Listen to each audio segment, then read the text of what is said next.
errors encountered in different phases தான் இப்போ நம்ம பார்க்குற ஒரு முக்கியமான ஏரியாங்க. பாருங்களேன், நான் என்ன பண்ணுறேன்னா எரரை பொறுத்த வரைக்கும் ரெண்டு வகையாக பிரிப்பாங்க. ஒன்று வந்து கம்பைல் டைம் எரர்னுவாங்க, இன்னொன்று ரன் டைம் எரர்னு சொல்லுவாங்க. ஸோ கம்பைல் டைம் எரரில் லெக்சிக்கல், சின்டாக்ஸு, சிமாண்டிக்ஸ்னு 3 வகையாக வந்து எரரை தனியாக பிரிக்கலாங்க.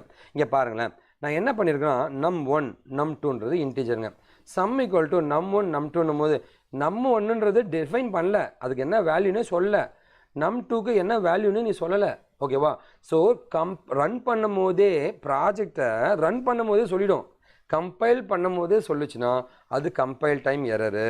அதே இங்கே பாருங்களேன், நான் இந்த இடத்துல இன்ட்டு a ஈக்குவல் டு 10ங்க, sum is equal to 10 divide by a. Syntax correct, semantics correct, சரிங்களா, எல்லாமே கரெக்டுங்க. ரன் பண்ணும்போது தான் அடடா a ஈக்குவல் டு 0பா, 10 டிவைட் பை 0ன்றது டிவைட் பை 0.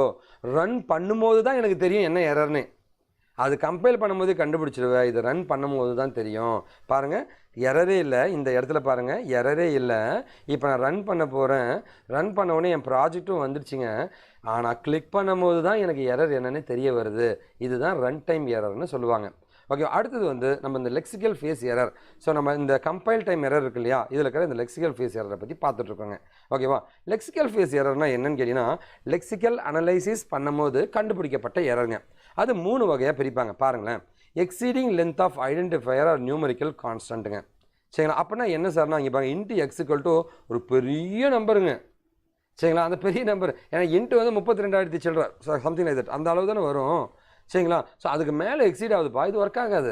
சரி, ரெண்டாவது அப்பியரன்ஸ் ஆஃப் இல்லீகல் கேரக்டர். இங்கே பாருங்க, பிரிண்ட் ஆஃப் காஷிவ் இன்ஃபோடெக்னு கடைசியாக ஒரு டாலர் சிம்பிள்லாம் கொடுத்து வச்சுருக்கேன். சரிங்களா, சம்மந்தமே இல்லாமல் எதுக்குப்பா டாலர் சிம்பிள் கொடுத்துருக்கேன்? இல்லீகல் கேரக்டர்னா அப்பியர் ஆச்சுனாலும் பண்ணோம். Unmatched string A equal to Venkat into B அப்படின்னு கொடுத்துருக்கேன். String copy of A comma பின்னா போச்சுடா. ஏன்ற ஒரு ஸ்ட்ரிங்கை எடுத்து இன்டிஜருக்குள்ளே போய் போட பார்க்குறேங்க. ஓகேவா? அன்மேட்ச்டு ஸ்ட்ரிங் ஆகுதுங்க, இது ஒர்க் ஆகாதுங்க. இல்லை ரெண்டு வெவ்வேறு டேட்டா டைப்புங்க. இந்த மாதிரி கண்டுபிடிக்கிறது தான் அவனோட லெக்சிக்கல் ஃபேஸ் எரர்னு சொல்லுவாங்க. அடுத்து வந்து நம்மளோட எரர், இந்த மாதிரி ஒரு எரர் வருது சார்னா வந்து அந்த எரர் எப்படி ரெக்கவர் பண்ண போகிறோன்னா வந்து இந்த எரர் ரெக்கவரி இருக்கு இல்லையா, அதுதான் வந்து பேனிக் மோட் ரெக்கவரின்னு சொல்லுவாங்க. சரி, இதில் வந்து successful characters from the input are remove one at a time until a designated set of synchronizing tokens is found. So இவன் என்ன பண்ணுவான்னா, தேவையில்லா முதல்ல வந்து சின்டாக்ஸியை வரையும், லெக்ஸுக்கு சின்ன சின்னதாக வெட்டுவான். தேவையில்லாத எல்லாத்தையும் ரிமூவ் பண்ணி பக்காவாக அவுட்புட் கொண்டு வர முடியுதான்னு அவன் பார்ப்பாங்க. அதான் வந்து உன்னுடைய பேனிக் மோட் ரெக்கவரின்னு சொல்லுவாங்க. இது ஒரு அட்வான்டேஜ் ஏன்னா வந்து it is easy to implement and guarantee not to go to infinite லூப்புங்க. இது வந்து இன்ஃபினிட் லூப் உருவாகாமல் இருக்கிறதுக்காக உருவாக்கப்படுறதாங்க. இதுதான் இதோடைய அட்வான்டேஜுங்க. ஆனால் டிஸ்அட்வான்டேஜ் என்னன்னா வந்து நிறைய அன்வான்டெல்லாம் ரிமூவ் பண்ணுறேன் இல்லையா. அதாவது பாருங்கள், நான் சிம்பிளாக திரும்ப சொல்கிறேங்க. நான் வந்து டேட்டா வச்சுருக்கேங்க. So into A equal to 10 ஒரு செமிகோலன் போட்டு ஃபார் எக்ஸாம்பிள் 20 30 செமிகோலன் மேலே போட்டிருக்கோன்னு வச்சுக்கோங்களேன். டோக்கனாக பிரித்து தேவையில்லாதான் ரிமூவ் பண்ணிட்டோம். ஏன்னா அதனால் பிரச்சனை ரிமூவ் பண்ணிட்டுங்க. இந்த ரிமூவ் பண்ணுறதுனால வந்து இந்த இன்ஃபினிட் லூப் பிரச்சனையை சால்வ் பண்ணலாங்க. இது இல்லாமல் உனக்கு ப்ரோக்ராம் ரன் பண்ணக்கூடிய வாய்ப்புகள் இருக்குங்க. இதுதான் வந்து உன்னுடைய எரர் ரெக்கவரிக்கான ஆப்ஷன் அவனே இன்பில்ட்டாக பண்ணி வச்சுருக்கான். இதோட டிஸ்அட்வான்டேஜ் என்ன வந்து into A is equal to 10 செமிகோலன்னு 20 ஒரு செமிகோலன்னு போட்டிருக்கேன். அந்த 20 எங்கே போச்சுப்பா? ஸோ டேட்டா என்னோடய இன்புட்ஸ் வந்து சில நேரங்களில் காணாமல் போயிடும். இதுதான் உன்னுடைய டிஸ்அட்வான்டேஜாக ஆகுதுங்க. ஓகேவா? இப்போ நம்ம பார்க்குறது சின்டாக்டிக் ஃபேஸோட எரர்ஸுங்க. சின்டாக்டிக் ஃபேஸ்னால் வந்து ஸ்ட்ரக்சரில் எரர் இருக்கலாம்ப்பா. பாருங்களேன், int if number equal to 200 C அவுட்டுங்க, சார் கவுண்ட்டுன்னு போட்டு வச்சுட்டேங்க, sorry. C out number is equal to 20 else C out number is not equal to 20 அப்படின்ற நார்மலாக ஒரு கோடிங் எழுதியிருக்குங்க. இந்த இடத்துல ஒரு சின்ன தப்பு பண்ணிட்டேன். இங்கே பாருங்களேன், if number double equal to 200ங்க. சரி, டபுள் ஈக்குவல் டு 200 நான் என்ன பண்ணுறேன், ஒரு ஈக்குவல் டுவாக போட்டு வச்சிட்டேன். ஸோ இந்த மாதிரி நம்மளுடைய சின்டாக்ஸில் எரர் இருக்கலாம். மிஸ்ஸிங் ஆப்ரேட்டருங்க, இங்கே வந்து செமிகோலனை மிஸ் பண்ணிட்டேன். மிஸ்பெல்டு கீவேர்டுங்க, சுவிட்சுன்றது பதிலாக வந்துப்பாங்க ஸ்பெல்லிங் மிஸ்டேக் பண்ணிச்சு. இதுவே ஸ்பெல்லிங் மிஸ்டேக் தாங்க, கவுண்ட்டுன்னு போட்டு வச்சிட்டேன். அது சி அவுட்டுங்க. இது நான் C++ கோடு எழுதி வச்சுருக்கேங்க. அன்பேலன்ஸு பேரந்தசிஸுங்க. இங்கே பாருங்களேன், இங்கே ஒரு ப்ராக்கெட் போட்டிருக்கேன், இங்கே ஏதோ ப்ராக்கெட்டை விட்டுட்டுங்க. இங்கே பாருங்க, ப்ளஸ் இருக்குது, இன்ட்டு இருக்குது. எப்போ அடிஷன் பண்ணணுமா மல்டிப்ளிகேஷன் பண்ணணுமா குழப்பமாக இருக்குது பாருங்களேன். ஸோ இது எல்லாமே வந்து சின்டாக்ஸ் எரரில் வருங்க. அடுத்து நம்ம பார்க்குறது வந்து இதுக்கான எரர் ரெக்கவரி. இது பேர் வந்து ஸ்டேட்மெண்ட் போர்டு ரெக்கவரி அப்படின்னு சொல்லுவாங்க. சரிங்களா, இதில் இருக்கிற எரர் ரெக்கவரியோட பேர் வந்து ஸ்டேட்மெண்ட் மோடு ரெக்கவரின்னுவாங்க. இதோட பார்சலில் வந்து என்கவுண்டர் ஆச்சுன்னா வந்து So in this method, when a parser encodes an error, it performs as a correction of remaining inputs so that the rest of the input statement. So இவன் என்ன பண்ணுவானா தேவையில்ல ஸ்டேட்மெண்ட்ஸை ரிமூவ் பண்ணிடுவான். Simple. அங்கே லெக்சிக்கல் டோக்கனில் பண்ணதே தான் இங்கேயும் நம்ம பண்ண போகிறோம். இதோட பேர் வந்து ஸ்டேட்மெண்ட் மோட் ரெக்கவரி அப்படின்னு சொல்கிறாங்க. சரிங்களா? ஸோ இங்கே பாருங்களேன், ஒரு பார்சர் இருக்குது, எரர் என்ஃபோர்ஸ் ஆகுதுங்க, கரெக்ஷன் இன்புட்டில் ஏதாவது கரெக்ஷன் பண்ண முடியுதான்னு பார்க்கும். அப்படிலாம் வந்து rest of the input statement வச்சு ஒர்க் பண்ண வைக்க முடியுதான்னு பார்ப்பான்.